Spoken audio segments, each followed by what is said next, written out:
What's going on, everyone? Casey Adams here with Mr. Grant Cardone. Today we're going to be number 57 of the Rise of the Young podcast. 57, man. Yeah, you know what it is. So today we're going to be talking about personal branding. How'd I get pushed so far in the list, man? Dude, we just been going hard with it, you know? Yeah. But yeah, today we're going to be talking about personal branding, sales, and the impact of young entrepreneurship and starting young. So, Grant, really appreciate you coming on the show, man. It's a pleasure. Thank you, man. Appreciate it. First off, I know a lot of people watching, they're young, they've followed your stuff. So before we come... How old are you? I'm 17. Okay, wow. Yeah. So a lot of people my age up to 25, or some of them are older as well. But yeah, my question to you kind of started off is like, where were you at 18? What was your situation? Dude, 18 years old, I was I was at the bowling alley every day playing games.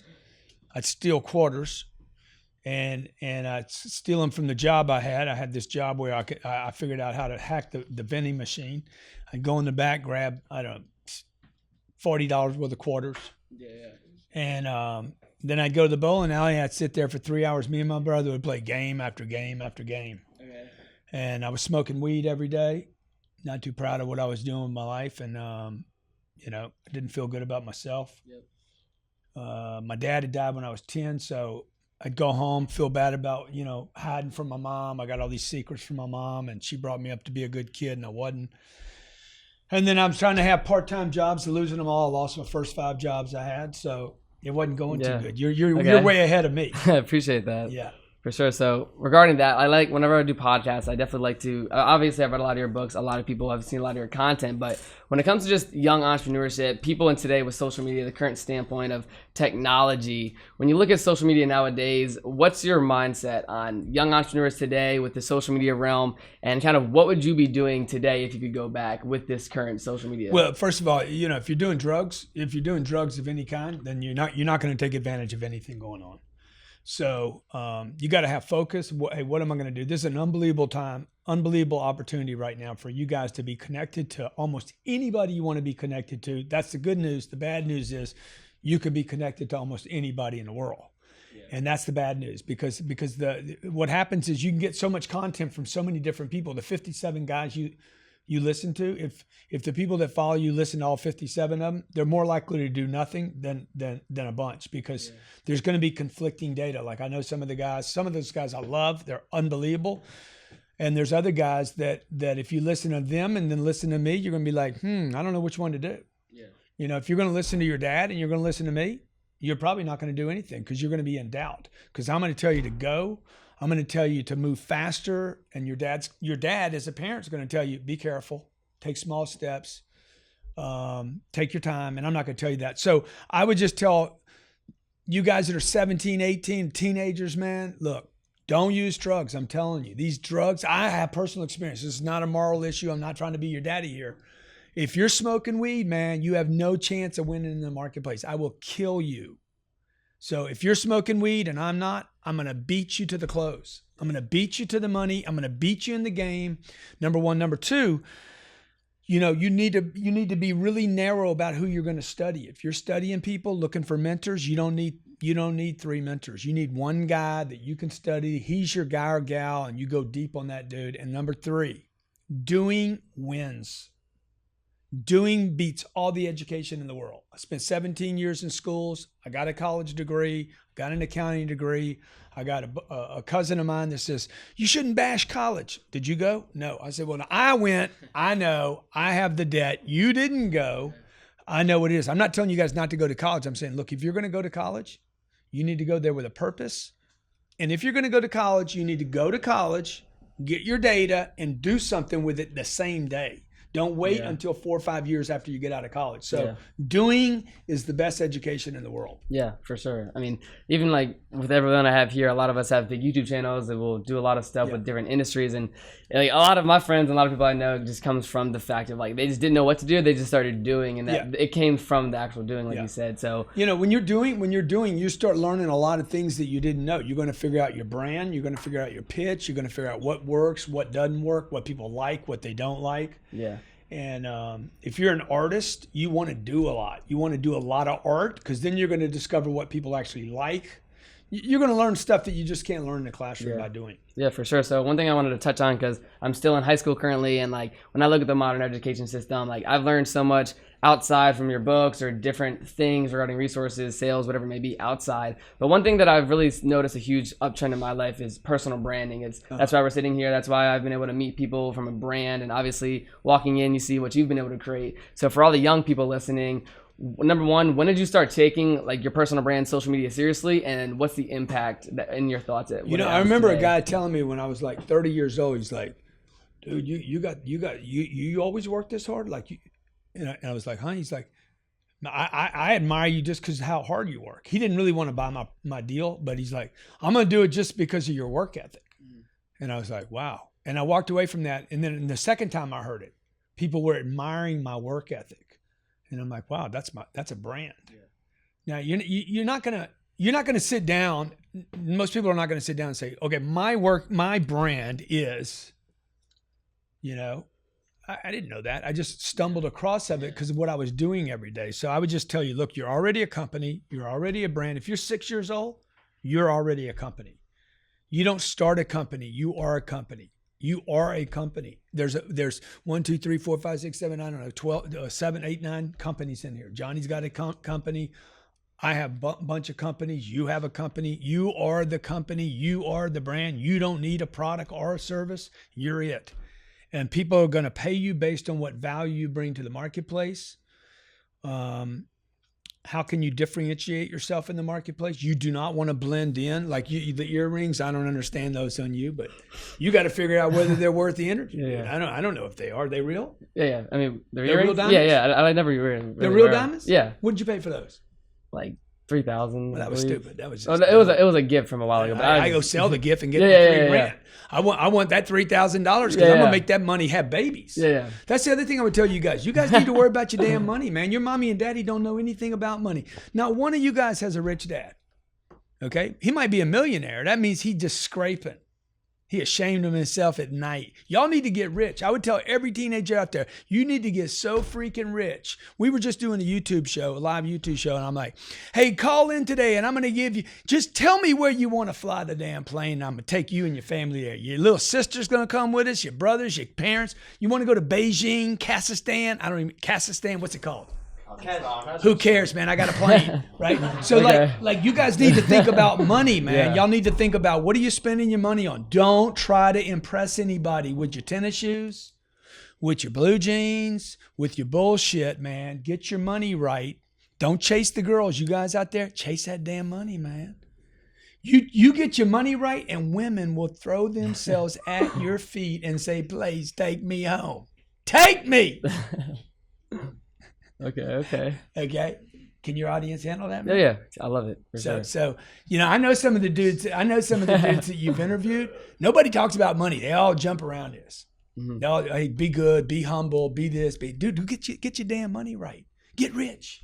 There's so much money on this planet. It's unbelievable. It's like that ocean back there. You come to Miami, you see the ocean, you're like, dang, I want to go out there and swim in it. Did you? Have you swum? Yeah, we went yesterday. Yeah, you couldn't. I got to jump in and get as much as I can, right? That's like money. See, people put more energy in a beach, into an ocean, into sunshine than they do into their bank account. So when I was 10 years old, I couldn't support my mom, and it killed me. Okay, I mean, dude, there's no way. I'm gonna rail on you again. There is no way I would spend $3,000 on a watch or earrings. I'm figuring out, hey, how can I take that 3 and turn it into 30? How can I go grab 30? I'm serious. You give me a gift worth $3,000. I'm taking it to the store. I'm getting my money right now. Okay. And I'm going to tell you, shit, I went and got the money. Right. So I'm just saying, like, I wanted to take care of my mom so bad. And I was such a disappointment from 10 years old to 25. I was such a disappointment when I finally got my life cleaned up. And I'm like, I'm getting my money right. I didn't drink. I didn't have a beer from 25 to 50 years old. Not a beer. Not a glass of champagne. Not a glass of wine. I didn't do any partying Saturdays and Sundays. I didn't have a hangover for 25 years, man. Can you imagine? Like, you guys have had more hangovers in the last 10 days. Don't lie, man. No. Okay. They're clean. We're all clean. Okay, you are? That's cool. But the people listening, man, you guys have had more hangovers in the last month than I had in 25 years. So what was I able to focus on? Not Advil and Tylenol. I was able to focus on customers, money. I didn't have a fancy car till I was like 45 years old. I had plenty of money. I was very frugal, very focused. I'm like, I'm going to get my freaking money game right. Yeah. And maybe one day I'll become somebody. Okay. That's the truth. So when it comes about money, I want to talk about money now because Yeah. you said a lot of people don't. So with that, a lot of young people, when it comes to like a tactical piece of advice to when it comes to managing money or whatever it may be, what would you give to that 19 to 20-year-old that, whether that be they're just starting to make money online or they're just starting to get income? What would you say? Because obviously they could read the book. Don't number one, don't spend it. Reinvest it. First in yourself, then in your business, and don't invest it in anything else. Okay. Till you got $100,000 packed away and you can keep operating your business. The number's 100. You get $100,000. Prove to me you can hold on to $100K sitting in a bank and it doesn't go away. Prove to me you can do that without buying any earrings. You're gonna have to call this the earring episode, okay? Cardone rails on my man. So do not invest in anything. No stocks, no Kios, no retirement accounts, no bullshit. Like Wall Street tells you, start early. The younger you start, the better off you are. That pitch is not for you. That pitch was for Wall Street. If Wall Street offers it to you, it's not good for you. It's like going to a casino. Casino says, hey, do you want insurance? Like my mom used to tell me, look, if they offer it to you here, say no. They're not doing it for you, man. Wall Street wants you to invest early because they want your money for a long period of time. So leave the cryptos alone. You guys got any? Yeah, because you're like, what? I'm trying to get rich quick. You're trying to have a bang, man. So what'd you buy? One? You bought 100 million pack coins. No, different coins, not big coins. What are they worth? Like $1 million of a cent each. I bought them because they were the cheapest. So how much did you invest though? They went up 15,000%. Okay, how much did you invest? $100. So now, what's it worth now? They went up to like 15 grand. 15 grand, good, dude. It's still no money, right? So like all I'm saying is you still don't have any money, right? Like you got 15 grand sitting in did you sell it? Yeah, I sold like half of it. Oh, okay, good. So the other half you can't get today, right? You can't trade it. You can't exchange it. He should be reinvesting that 15K in his business, in his expansion. If you can't get the money, I got $1 million of Bitcoin. I'm telling you guys to leave it alone. Leave it alone because I can't get it. If you're super rich, you got your plane already, you got your cars handled, you got your house, your vacation house, your 5 businesses, you got money coming in.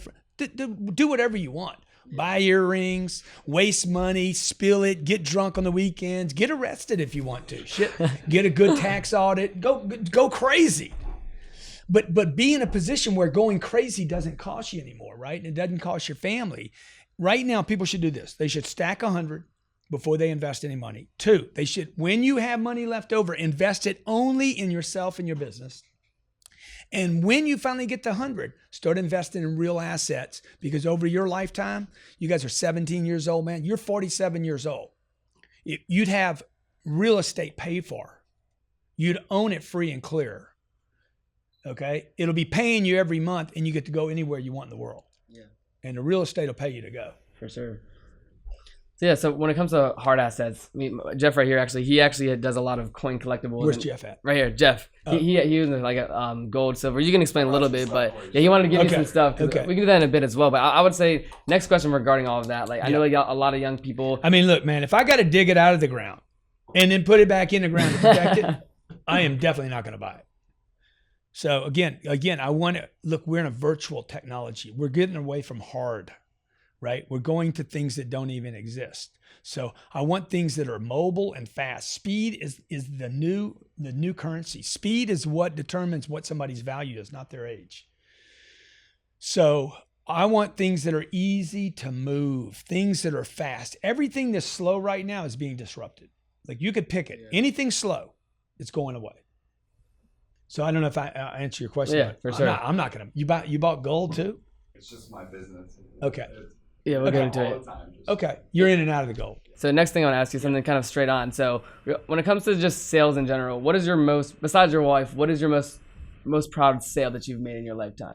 Most proud sale that I've ever made? Man, I don't know.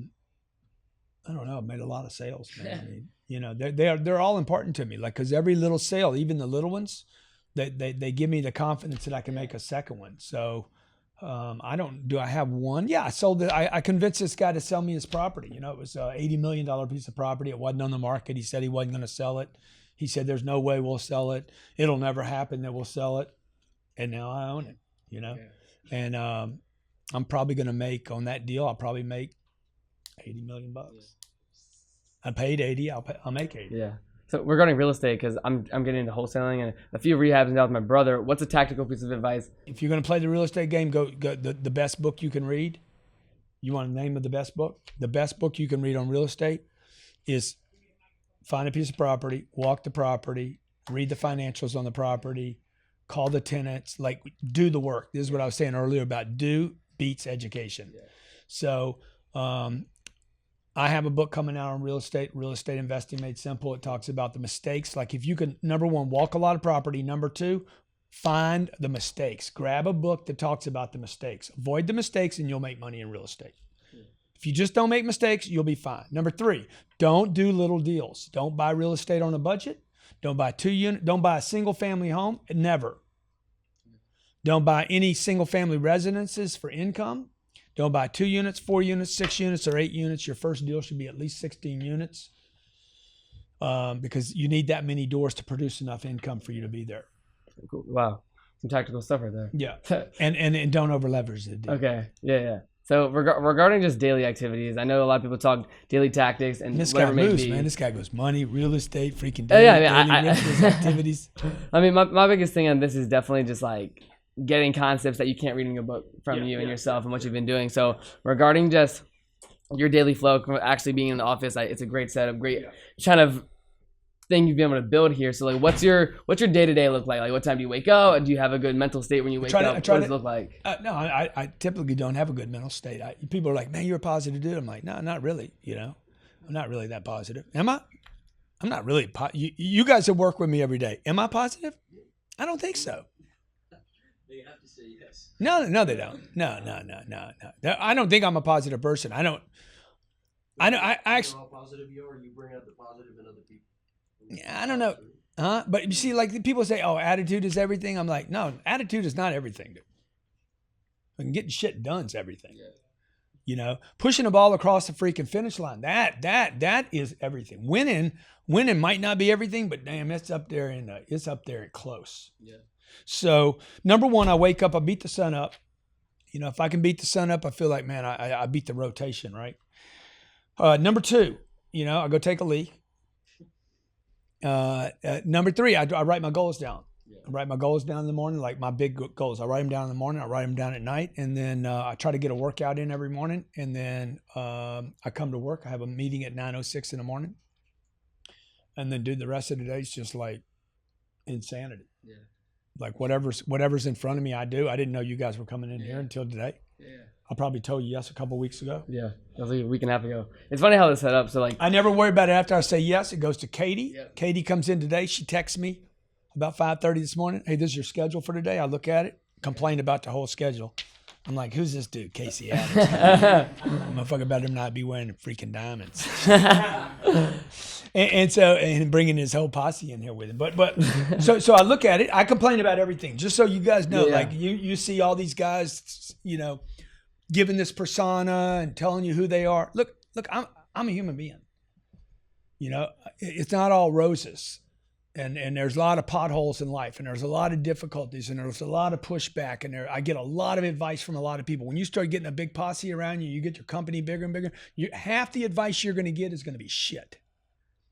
From the people that are with you and closest to you, it's going to be garbage content, garbage data. It's going to be shit information. It's going to be wrong.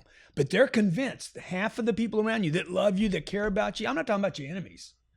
I'm talking about the real people that you need to worry about. The people that are close to you that are confused, that are telling you stuff because they love and care about you. Those are the people you need to worry about. Your haters, you don't even need to worry about them, right? And then you got to decide, hey, who's right on this deal? Like right now, we're going through this big fight with Facebook. Nobody knew we were having the fight with Facebook but me, okay? So I know my entire team thinks I'm wrong on this. Everybody, right? Hell yeah. Everybody thinks I'm wrong on this. They're like, what are you doing? Jared thinks I'm wrong. He's the VP. My COO thinks I'm wrong. And I'm like, I don't care if I'm wrong or not, dude. I think I'm right on this shit. Okay. I'm taking on Facebook. What happened with Facebook? You're going to throttle me. I'm not going to use you. Okay. I spent $4 million with Facebook last year, $4 million in ads. I didn't have a problem with it. I don't get an ROI on a lot of it. They're throttling my content so hard. My viewers that I built with their help, I'm very appreciative. I gave them a lot of money. It's been a win-win for both of us. They're throttling my audience. So they're telling me what I can and can't do with that audience. I want to give somebody $1,000. They don't want me to do that. They say that's called bait advertising. So I want to go up there and say, look, man, I want to give $1,000 to somebody that can guess the drink. Whatever I had a drink last night. It was turmeric, lemon, ginger, raw ginger, black pepper, water, ice, and some blood from my thumb. Well, they throttled the thing down. At the same time, I did a A/B test on Instagram where there's not throttling, even though they're owned by the same company. It didn't throttle. I had 50 times the reach on Instagram, and I have 10 times the reach on Facebook.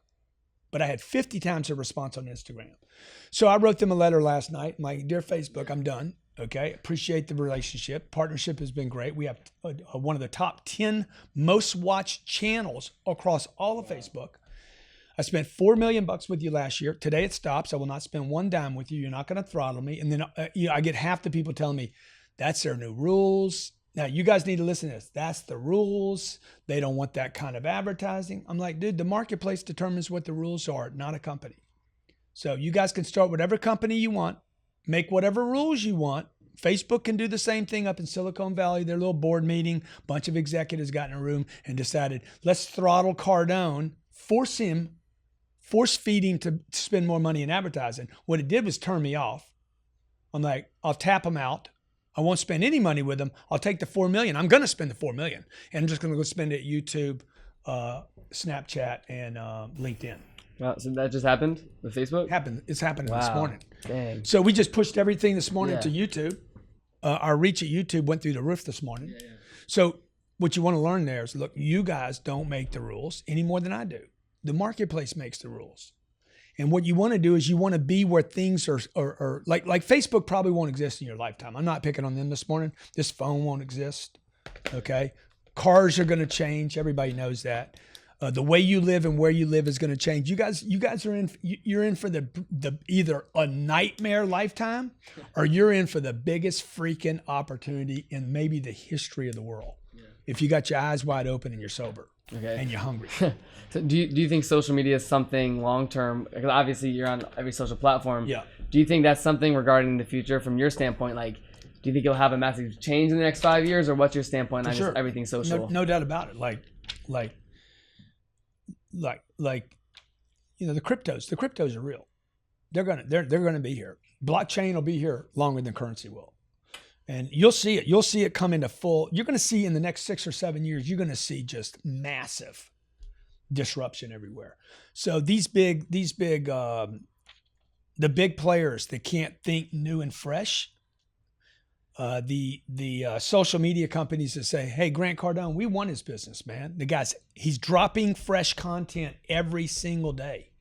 Every single day. Okay. Why would we throttle his audience? Very few people can drop new content every day. So he's willing to spend money on advertising, right? He wants to reach his audience. I want to grow and build that audience. So somebody's going to come along and say, dude, we want his dollars. Yeah. And so whoever can facilitate good customer service, friendly acquisition, support me in my business and expansion and my brand is going to win the day. Okay. For sure. So what's your favorite social media right now that you're using, or do you not my favorite one is all of them. Okay. Because I never want to be dependent upon one of Okay. them. So I don't think about my favorite. I think about where are you? Johnny wants to meet at the gym, okay? Francisco wants to play poker. Dude, that's my favorite social medium. My favorite social medium is where are you? You in church? I might be sitting next to you, bro. We might be holla holla. Just saying. Yeah. I'm with you, man. I want to be next to you. So if I want what you have, friends, influence, or money, access, a network, then I got to be where people are. Yeah. And quit thinking about myself. Nobody should have a favorite social media. Okay. That's a fact. So regarding that, I know that you talked about obviously relationships, mentors, learning from people. Do you have a personal mentor in your life that's guided you to where you are today, or where do you stand on that? Yeah, I got a lot of people I've learned from, man. A lot of people, mostly people that are stupid. I learned from stupid people. They learning what not to Yeah, do. you guys are all looking, hey, what should I do? You should just learn what not to do. Yeah. You should just learn from all the stupid people in your life. You got plenty of them. They're all over the place. You don't even have to leave your house in most cases. Yeah. You know, so look at your mom, your dad. They stupid, man. Half of what your parents do is dumb. Okay, they didn't even admit it. Call me one day and tell me you said that in front of my kids. You know it. If you're a father or a mother, right, and you're waking up today in the 21st century, full on 2017, you got to be looking around and saying, dude, I'm stupid. Okay, you put your money away in a savings account. It's rotting. It's going down in value, right? Like it's going down faster than you can earn 0.5%. You pay your credit card 6, 7, 8, 9, 10, 12% on bullshit stuff. Okay. You were taught to buy cars, not lease them. You fell for that bullshit. That was stupid. Okay. You bought a house for 30 years, got immobilized in one address, 1515 20th Street, and you put your name on the little mat. And you think you own the home. You don't own the home. That was for the banks. That wasn't for you. You took your money that you work hard for and you sent it to Wall Street, put it in a Keogh account, and you can't get it till you're 65. Those are 7 of the dumbest things a human being can do on this planet. And then when Bitcoin comes around, you're like, I don't understand it. Okay? I don't know. Well, maybe you should understand it. Okay? You got cash in your pocket rotten. It's going down, like it's depreciating every day. It's a piece of paper worth nothing. And you won't even use it. Look at this dumbness. You got your parents won't use the money they have to make babies, to make more money, to make little Benjis. Yeah. So I'm saying that to all the dumb parents out there because that's me, man. Right? That was my mom, my dad. My dad worked hard, didn't have a plan or an exit. It's dumb. Okay? I got people tell me don't buy a jet. You know who told me to buy a jet? 3 guys that said buy a jet were all billionaires. Yeah, dude, you should definitely buy a jet. Okay. Everybody under their pay grade said, no, that's stupid, including the accountant. So if you're stupid, know you are. Because that's the dumbest a parent can be. So what would I tell you? What was the question? Just regarding having your mentor, I said. Yeah. Mentors, man. Just pick some mentors that are stupid. Yeah, I think that definitely where I'm from. You know, the entire you want to pick Gary Vee? First, go get you a couple of guys that are stupid first. Just say, okay, make a list. The dumbest people I know. Who's the dumbest dude you know? Like he just over and over makes mistakes. I would say uncle, brother, you know. I mean, we'll go with a brother. Okay, good. Look, I'm gonna make a list. What does that dumbass do?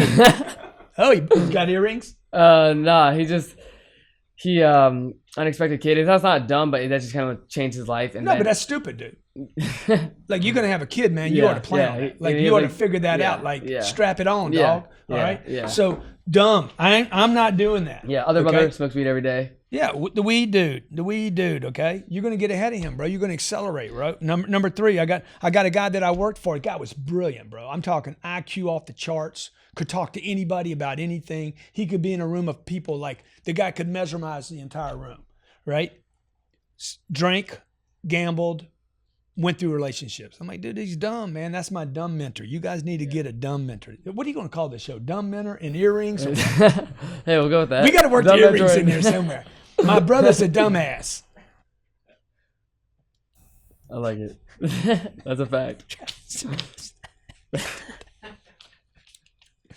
So next thing, I got a few more things just to wrap it up. So I would say, sure. When it comes to, I mean, regarding your books, I read Sell or Be Sold, all this stuff, and I think the best thing when I read Sell or Be Sold, the thing that kind of caught my attention is like everything in life is a sale. So for example, for me to be here right now, it's funny how when I DM'd you, so I sent an email to Katie. I was like, hey, I usually do these interviews through this platform called Be Live. I happen to be in Miami next week. I'd love to set up in person. Had no intention to come to Miami, but I just kind of had the jab at the bottom.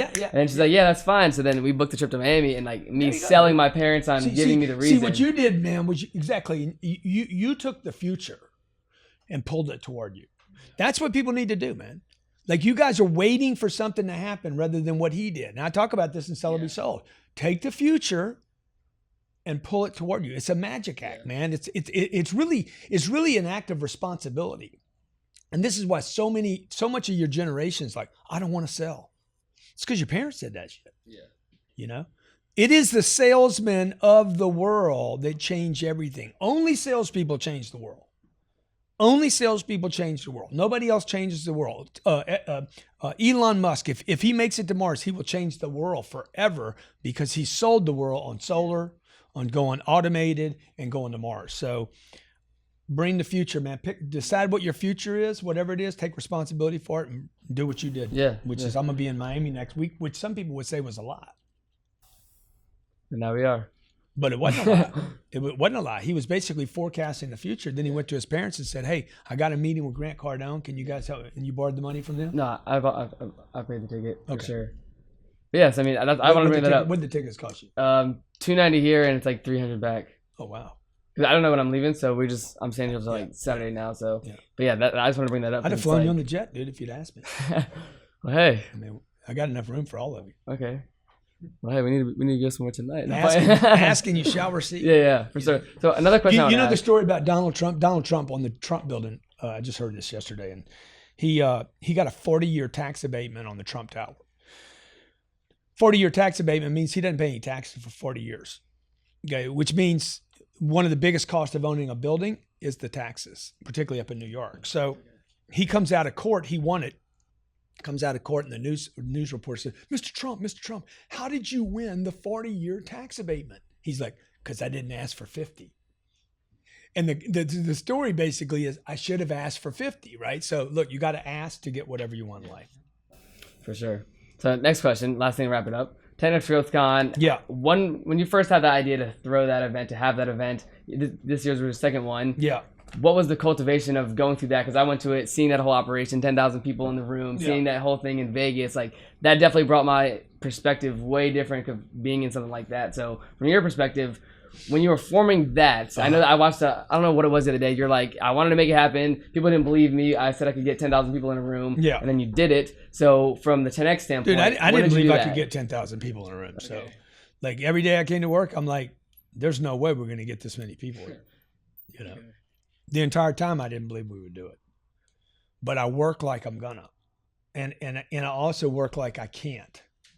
Right. So I'm always thinking there's no way I'm going to pull this off, but I got this other driver in me saying, we're going to pull this off, dude. I'm not going to quit on the target. So, but I don't think I'm going to be able to pull this off. So my entire life has been this push pull thing of like, you know, I'm going to get this done. There's no way I'm going to make it. So, you know, I wake up every morning today. I wonder if today's going to be my breakthrough. When am I going to finally get my big break? You know, when am I going to get that big interview with Casey Adams on the podcast? And I get my final, I get the lift that takes me into orbit. So, yeah, dude, it was like coming in here every day and pounding that thing out. So we have a saying around here, never lower a target. Once we have a target, the woman that I'm married to was a target, right? I saw her, I met her. Oh, no, that's going to be the girl. I don't lower the target and go out with some other girl until I get score that target, right? Not to make women a target, but what I'm saying is whatever the target is, 10,000 people, we don't lower the target. I had a target for an event this weekend, 250 people. It was really like 100. Then it was 150. And then I'm like, let's just do 250. You know, I had this moment of insanity. And I think we're at 211 right now, 213, 216 or something. So I got 24 hours. You guys want to go? I got 24 seats left. So I got to figure out how to push it to hit that number. It's impossible. I'll never get there. I'm probably going to come up short on this one, but I've already exceeded my other targets. So you just got to push, be completely unreasonable, right?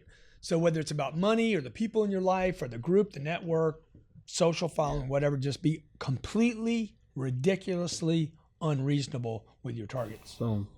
So to end that off, Rise Young podcast number 57, Mr. Grant Cardone. Last little one sentence tactic that you kind of think about Grant Cardone. Like when you say your name, what do people think about? But in your perspective, what do you want to kind of give yourself as like a one sentence? What would you Success is my duty. That's what they're going to put on my grave, man. They're going to be, well, I'm not going to have a grave. I'm probably going to have one of those little urns maybe it'll be some of your gold. It's going to be success is my duty. By the way, it's your duty too. Look, you're either going to be successful or somebody around you is going to be. I mean, it's all out there. There's plenty of it. There's no shortage of it. You can't buy it at a store.